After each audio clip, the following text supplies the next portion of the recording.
You are going to die, not metaphorically, not someday, not when you're old and ready.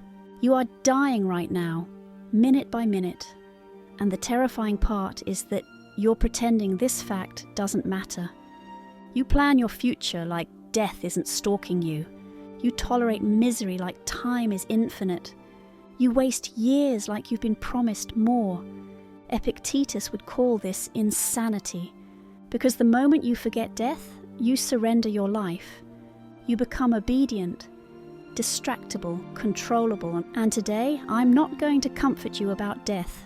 I'm going to use it the way Epictetus did, as a psychological weapon to destroy fear, excuses, and the illusion that you have time. If this topic makes you uncomfortable, don't click away. That discomfort is the sound of truth knocking. You fear the moment when all the noise stops and there's nothing left to distract you from the truth, that your time is bleeding out second by second, and you're doing absolutely nothing worthy of it. Epictetus didn't talk about death to comfort people. He didn't speak softly about it, and he didn't wrap it in poetry or romance. He used death like a weapon to strip away delusion, ego, and entitlement. And if his words make you uncomfortable, good. They were never meant to soothe you. They were meant to wake you up. Epictetus begins with a brutal premise most people cannot accept. You are not entitled to tomorrow, not your plans, not your dreams, not your unfinished conversations, not your apologies. Nothing. Modern people talk about death as if it's a future event. Something distant, something that happens to other people. Old people, sick people, unlucky people. Epictetus would laugh at that arrogance. To him, death was not an interruption of life. It was a condition of life. You are not alive despite death. You are alive because death exists. And the moment you forget that, you rot. Here's where Epictetus becomes dangerous to modern thinking. He says, I must die. But must I die groaning? Must I die trembling? Must I die enslaved to fear? That's the real question. Death is unavoidable, but slavery to fear is optional. And yet, look around you. People wake up and immediately anesthetize themselves with their phones. They scroll not because they're curious, but because silence reminds them that time is passing. They chase money not for freedom, but for reassurance. They chase relationships not for love, but to escape being alone with the knowledge that one day everyone leaves. Epictetus would call this what it is: cowardice disguised as productivity. You see, death terrifies people not because it ends life, but because it exposes wasted life. That's why people don't want to think about it. Epictetus didn't teach memento mori as a motivational quote. He taught it as psychological warfare against weakness. To remember death is to remember urgency. To remember death is to remember responsibility. To remember death is to strip away excuses. If you knew, truly knew, that you would die soon, you wouldn't be asking for permission to live honestly.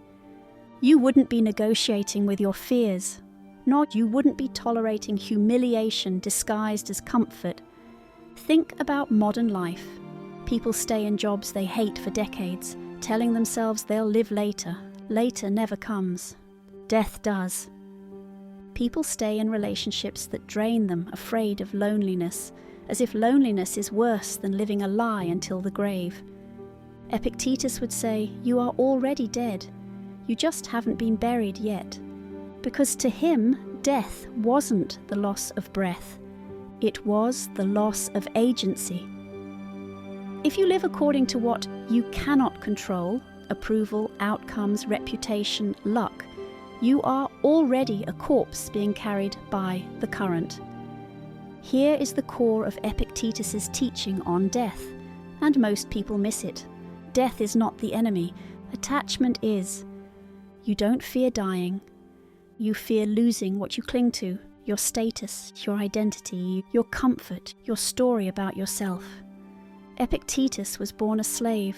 Let that sink in. A man who had no legal control over his body understood freedom better than kings. Why? Because he accepted death completely. When you accept death, threats lose power. When you accept death, manipulation collapses. When you accept death, fear has nowhere to hide. Look at modern society. People are controlled by the fear of being cancelled, fired, rejected, ignored. Why?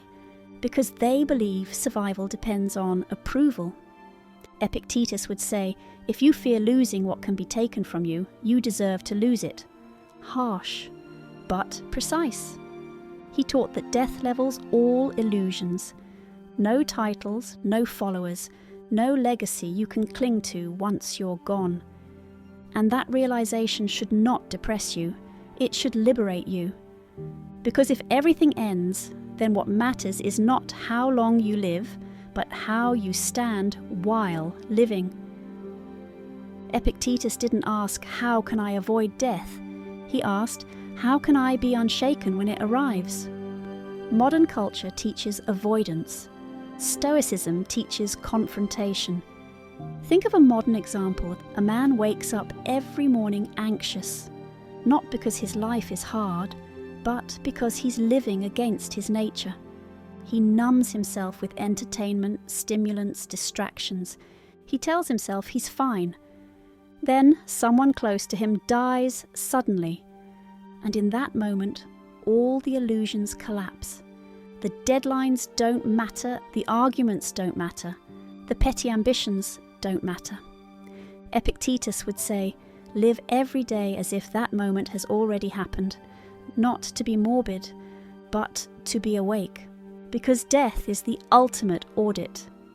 It asks one question: did you live deliberately, or were you dragged unconscious to the end? Here's the part most people don't want to hear. If thinking about death makes you anxious, it means your life is misaligned. Epictetus believed peace comes not from extending life, but from aligning it. You don't conquer death by surviving longer. You conquer it by removing its power over your choices. When you accept that death can arrive at any moment, procrastination becomes absurd. Excuses become embarrassing, fear becomes a poor advisor. You stop asking, what if I fail? And start asking, what if I die without ever trying? This is why Epictetus is dangerous. He doesn't comfort the weak parts of you. He demands their execution.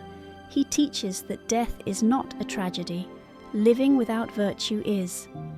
And virtue to him meant one thing above all: living in accordance with reason, not impulse. Modern people chase feelings. Epictetus chased clarity. Modern people want happiness. Epictetus wanted freedom. And freedom to him meant being prepared to lose everything without collapsing. Imagine living like that. Imagine walking through modern chaos, economic instability, social pressure, constant noise, completely unshaken, because you already made peace with the worst possible outcome. That's not apathy, that's power. Epictetus didn't promise a longer life. He promised a fearless one. And here's the final truth he leaves us with. You rehearse for everything except death, the one event guaranteed to happen. You prepare for careers, relationships, vacations, retirements, but not the moment that defines whether you lived well or merely existed. Stoicism isn't about waiting calmly for death. It's about making death irrelevant by living correctly. If death came tonight, would it interrupt your life or expose that you never truly started living? That's the question Epictetus forces you to face, and most people run from it. If this shook you, good, it means you're awake.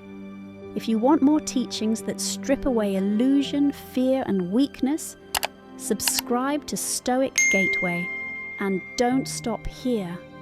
Watch the next video on Stoic Gateway, where we go even deeper into ancient wisdom designed not to comfort you, but to transform you. Because death is coming. The question is, will it find you awake